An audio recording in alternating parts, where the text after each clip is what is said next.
the oil that we ship down 4.3 million barrels a day to keep cars going. The U.S. has a $55 billion surplus on everything else, on manufacturing, and I'm fine with that. In a major development, Canada has abruptly halted its oil exports to the United States, leaving President Donald Trump and his administration scrambling to respond. This unexpected decision has significantly escalated tensions between these historically close allies, setting the stage for a potential energy crisis across America. The conflict's roots trace back to early February 2025, when the Trump administration introduced sweeping tariffs targeting imports from Canada and Mexico. These tariffs included a steep 25% duty on most imported goods and a specific 10% levy on Canadian crude oil and other energy-related products. The administration justified these tariffs by citing ongoing concerns about illegal immigration and the trafficking of narcotics such as fentanyl. Canada's government, led by Prime Minister Justin Trudeau, immediately condemned these tariffs as unjustified and detrimental to Canada's economy. So today, the United States launched a trade war against Canada, their closest partner and ally, their closest friend. But Donald, they point out that even though you're a very smart guy, this is a very dumb thing to do. Trudeau, well known for his strong diplomatic stance, criticised the US decision as short-sighted and harmful to both economies. He publicly called on President Trump to reconsider the tariffs, emphasising the long-standing partnership between the two nations. Trudeau's appeals, however, went unheeded, leading Canada to implement its own punitive tariffs, initially placing a 25% duty on approximately $30 billion worth of US goods, with intentions to increase this figure substantially to $125 billion. Products targeted by these countermeasures included agricultural goods, textiles, electronics, and various consumer items, strategically chosen to maximize political pressure on President Trump and his congressional allies. The stakes dramatically increased when Canada decided to stop exporting oil to the United States entirely. This move, given Canada's role as the largest foreign supplier of oil to America, responsible for about 60% of US oil imports, posed immediate and severe threats to the American energy market. Analysts warned that halting Canadian oil shipments could quickly trigger fuel shortages, soaring gasoline prices, and economic disruptions, particularly in regions heavily reliant on Canadian energy, such as the Midwest and Northeast. Prime Minister Trudeau appeared in several televised speeches and international forums to justify Canada's decision, stressing that it was a necessary reaction to the aggressive tariffs imposed by the Trump administration. Trudeau reiterated Canada's commitment to diplomacy and mutual respect, but also firmly asserted Canada's right to protect its economy and sovereignty. But we will not back down from a fight, not when our country and the well-being of everyone in it is at stake. Trudeau's strong public presence drew significant attention from global media, further intensifying diplomatic scrutiny of the United States. Ontario Premier Doug Ford publicly emphasised the seriousness of Canada's decision by suggesting that energy exports to states like Michigan, Wisconsin and New York could be further restricted. Premier Ford argued that Canada's response was a direct consequence of America's aggressive tariffs, asserting that Canada must protect its economic interests from significant harm. Energy industry leaders, including François Poirier, CEO of TC Energy, expressed deep concerns regarding the consequences of this developing crisis.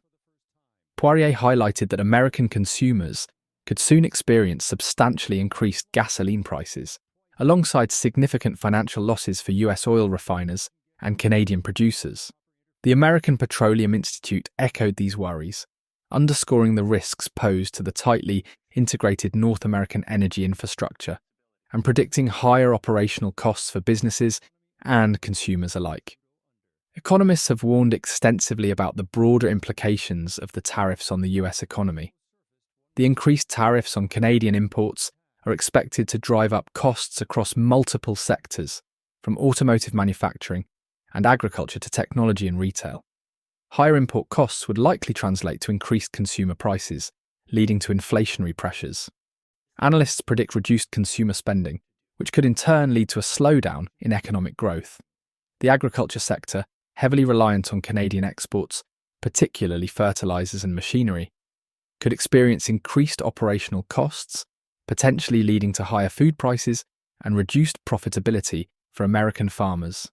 Manufacturers dependent on Canadian aluminum and steel would face significant cost increases, which could result in job losses and reduced competitiveness for American-made products in global markets. Retailers and small businesses, already struggling with narrow profit margins, may find it difficult to absorb increased supply chain costs, resulting in higher prices for consumers and potential job reductions. The economic impacts have been compounded by heightened political tensions. President Trump recently suggested annexing Canada as a potential solution, provocatively referring to Prime Minister Trudeau as the governor of the great state of Canada. I spoke to Governor Trudeau on numerous occasions, and we'll see what happens, but it just sets up so good for them. Look, the people would pay much less tax than they're paying right now. This controversial statement generated intense backlash within Canada, sparking outrage among citizens and politicians alike. Trudeau quickly rejected Trump's remarks, reiterating Canada's sovereignty and independence, and criticised the US administration's confrontational approach. Trudeau also mobilised diplomatic channels, engaging with allies in Europe and Asia to discuss the broader implications of America's aggressive trade stance. The diplomatic fallout has already begun affecting the broader international stage. The European Union and China are closely watching the US-Canada conflict unfold, recognising opportunities to strengthen their own trade relationships with Canada. Trudeau personally visited several European capitals, including Berlin and Paris, to secure support and explore alternative trade partnerships. His proactive approach underscored Canada's resilience and determination to navigate through this crisis independently from the United States. The immediate future remains uncertain as the Trump administration struggles to formulate an effective response. President Trump's initial silence following Canada's announcement indicates the seriousness of the challenge his administration faces. Economists and energy experts predict a sustained and profound impact on the American economy unless diplomatic efforts swiftly resolve the dispute. With American consumers already feeling anxious about the prospect of skyrocketing fuel prices, the administration is under intense pressure to negotiate an amicable resolution. However, both governments remain firm in their positions, suggesting that this crisis could persist for weeks or even months, potentially reshaping the economic landscape in North America for years to come. In this evolving crisis, diplomatic communication channels remain open, though strained, as officials on both sides attempt to navigate through unprecedented levels of tension. Trudeau has consistently expressed willingness for dialogue, but insists that any negotiations must be conducted respectfully and on equal terms. The world watches closely, recognizing that the decisions made in the coming days will have long-term ramifications, not just for the United States and Canada, but for international energy markets and geopolitical relations globally. If you enjoyed, please don't forget to like and subscribe. It costs nothing to you but helps us tremendously.